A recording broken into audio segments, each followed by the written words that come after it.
Bonjour, nous allons revoir ici comment représenter, nommer une droite et utiliser les notations. Ici, ce que nous voulons faire, c'est représenter des droites.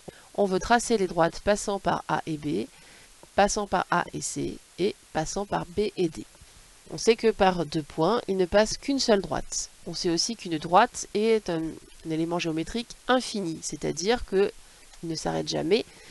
Et bien entendu, quand on va tracer ces droites, on va tracer qu'un morceau de cette droite, puisque notre feuille, elle est finie. Pour tracer une droite, nous avons besoin d'une règle. Et pour tracer donc cette droite, qui passe par le point A et B, nous allons donc positionner notre règle de façon à la faire passer par les points A et B. Une fois que nous avons positionné notre règle, on va utiliser un crayon à papier, comme pour faire n'importe quelle figure en géométrie, sauf indication contraire.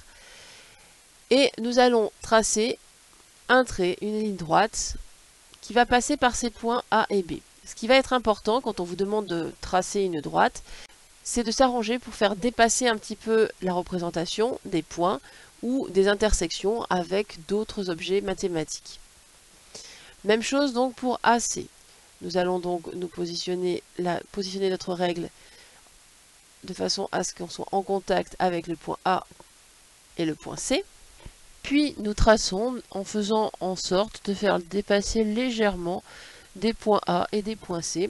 On n'est pas obligé de faire beaucoup dépasser, hein. Il suffit de faire dépasser un petit peu pour donner cette impression que ça ne s'arrête pas à un endroit. Maintenant, nous voulons tracer la droite passant par les points B et D. Et bien, nous allons faire la même chose. On va positionner notre règle de façon à ce qu'elle passe bien par les deux points B et D. Et on fait de même, on fait dépasser légèrement après le point B et le point D. Voilà comment nous représentons une droite.